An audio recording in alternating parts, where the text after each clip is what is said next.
Bless His holy name. Bless the Lord, O my soul, and forget not all His benefits.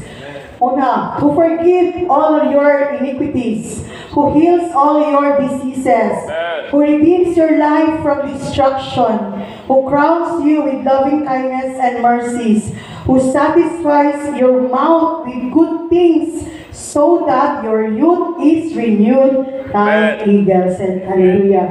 Lord, we thank you for your word, Father God. Lord, ako nag-aampo, Ginoo, Lord God, na Lord, every word, Ginoo, akong deliver, Lord, maghimo, Ginoo, Lord God, remas sa matuusang, mga kasingkas mo, Father God.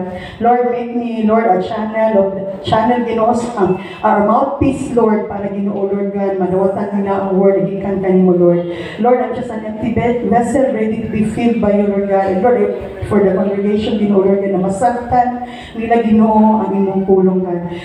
Lord, ikaw, Ginoo, magatabon kanina place, Father God, with your precious blood, Father God. Lord, as we go on, Father God, your Holy Spirit, Ginoo, dwell in our midst. In Jesus Christ's mighty name. Amen. Amen.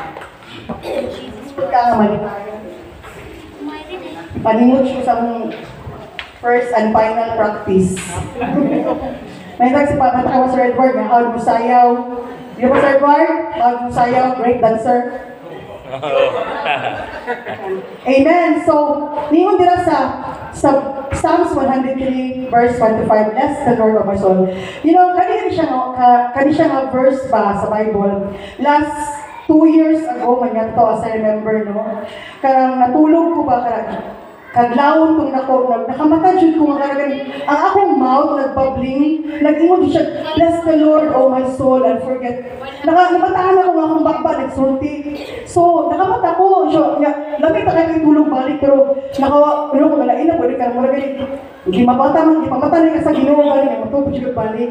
Then, kay spirits mo, karagaling, kaya mapatian ninyo ang inyong bakbagan na istorya.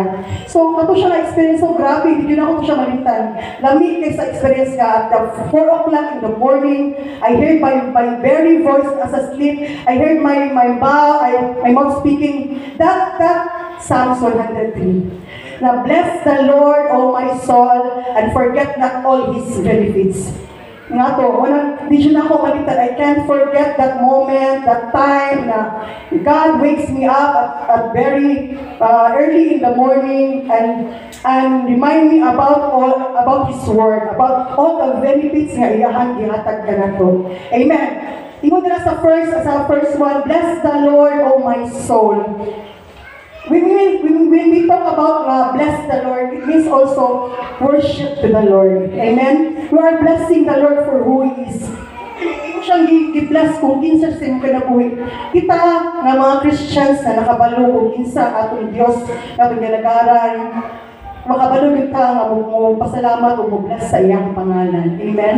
We choose nga mo ang diri because wala nila itong mga sa simbahan, di ba? Atong daigon, atong i-bless ang pangalan ni Jesus.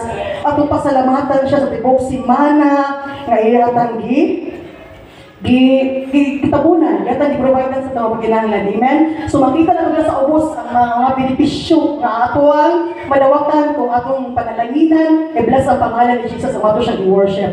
Amen?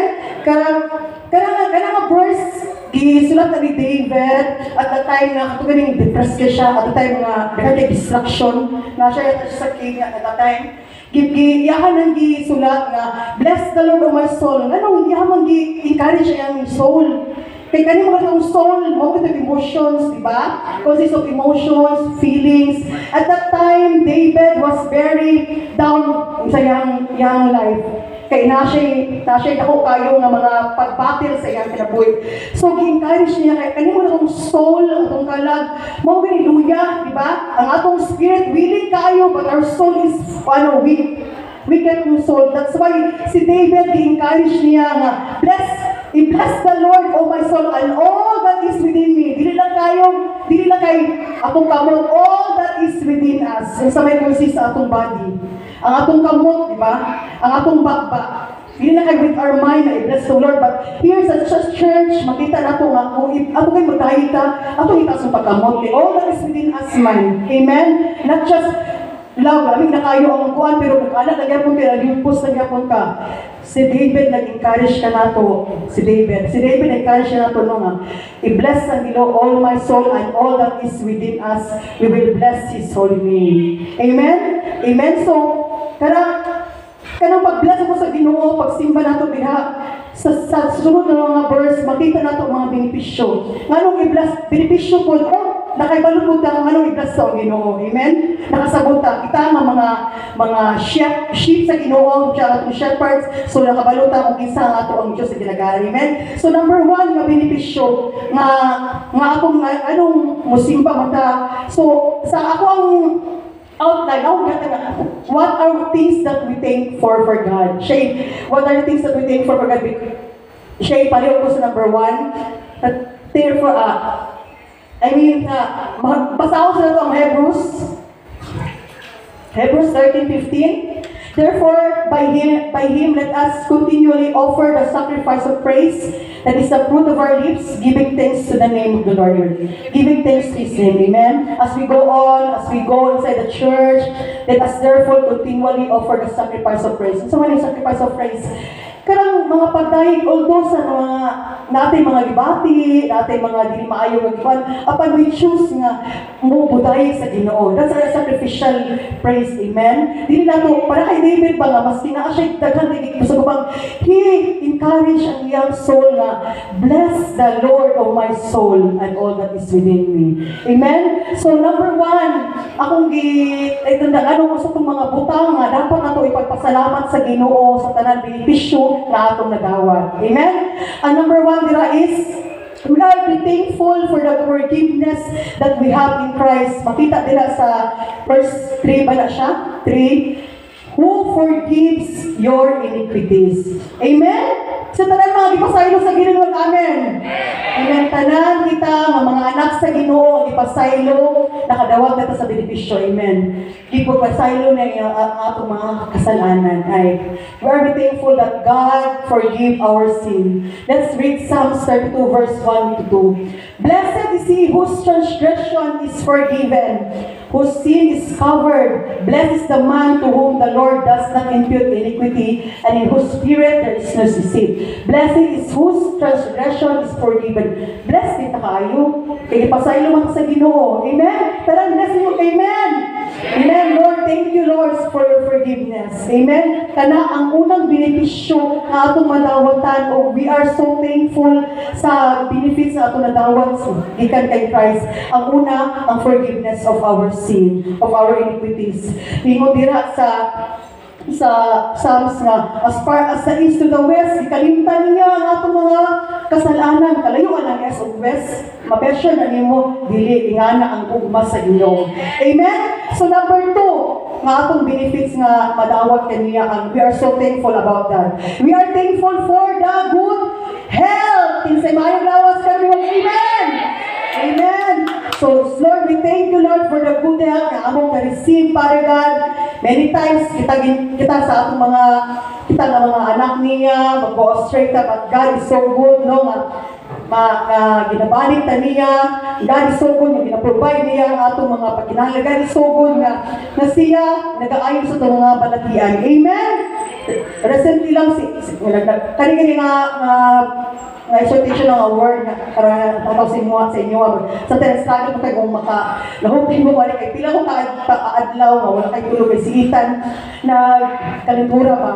So Wednesday na ayo siya, kung Friday ibalik na po ato kaganina gamay na kayo kong tulog. So ano ko nga ano yung ate ganito mag-swap na lang siguro tao karang preaching siguro yan akong hapon karon kitungo sa kagitan nga. Pero ano ko ba bukat sa akong kasing-kasing bukat kaayo nga kaina po doon nga kaninga word, gihatag pa yun ni Lord. Kailang kaninga word, kung ba yun, tapos ako i-deliver sa inyo. So, nag-ampun siya kanina nga, Lord, isa sa benepisyon ang mga madawatan sa inyo nga, ang kayuhan, healing. So, Lord, heal my child, heal Ethan. So, si Ethan karon wala din kalitura. Amen?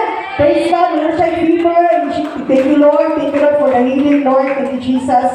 And also, we will in Psalms 30 verse 2, ingon dira sa Psalms, "Oh Lord my God, I cry out to you and you healed me." Amen. Kung cry out ka kay Jesus, Iyayon ang ayon. Amen? And also, in Isaiah 53, iparemind na diha nga, but He was wounded for our transgression. He was bruised for our iniquities. Upon the chastisement for our peace was upon Him, and by His wounds we are healed. Pinagi sa iyang mga labod na ayon na ta.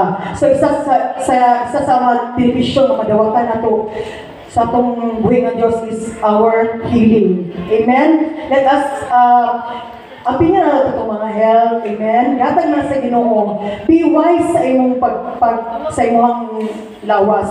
Mingon ka na, bisag mawal mo kaulon mo, kaon jud ka. Wise ba nang nana? Di ba dili? So, ang Ginoo nag-ingon nga, tagaan kay mayong lawas. So ikaw po, dapat ikaw magiging responsible po sa imong lawas. Ayaw pagpatakag kaon nga dili maayo dili ko bawal sa imo. Amen? So number 3. Amen. Hallelujah. Who redeems your life from destruction. We are thankful. We are to be thankful for God for redeeming our life from destruction.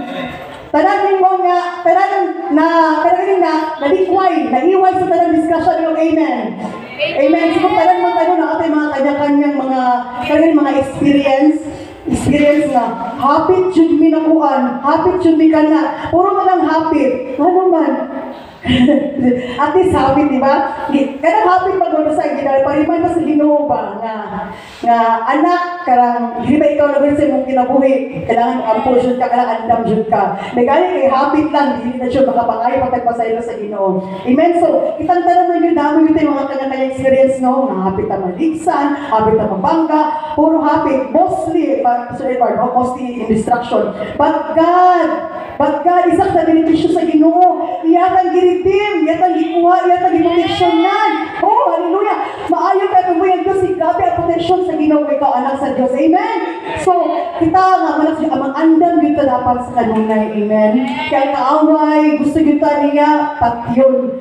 The devil came to destroy, to kill, di ba? To steal everything. So kita, mag-andam dito, di kita magpatakaw. Pataka na lang sa itong kinabuhi. Amen? Be wise also. May yung kutang vigilant sa tanan. Amen? Di ko ta may mga magtinahan. Amen? Be wise ka na mga sakinan nga. Tanawin mo nga na ay daot. Ayun, di kay okay na ni, pero abot din sa highway, di rin maayon. So, iparemind ka sa Ginoo nga, anak, ayusan na, pero ato lang di palampas. Tanawa sa may tabo. So, at least, ang Ginoo, maayo, is gracious, is merciful, iyatang iwas na na disgrasya. Amen. Karang hapit ni mo, timan ina, karang hapit-hapit, may mo ng lesson sa imuha nga, ta na dili na. Amen? So, mauna, but we will, next, we will read Psalms 103, verse 8 to 4.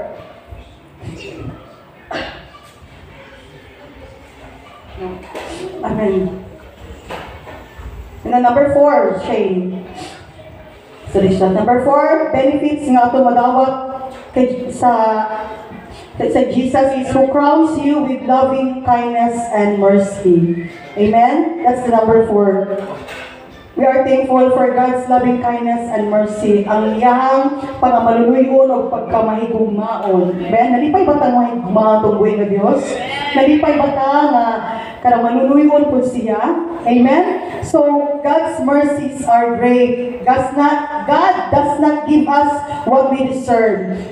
Ang Ginoo, tungkol sa iyang kaluoy, kita kay gaya mo tayo makasala, hindi siya talagang atong kay anak ka, mao po ni mahibang po sa imuha. Dili kay ang Ginoo puno sa grasya, puno sa kaluoy, ang iyang gugma wala landog, grabe ang iyang gugma kanato.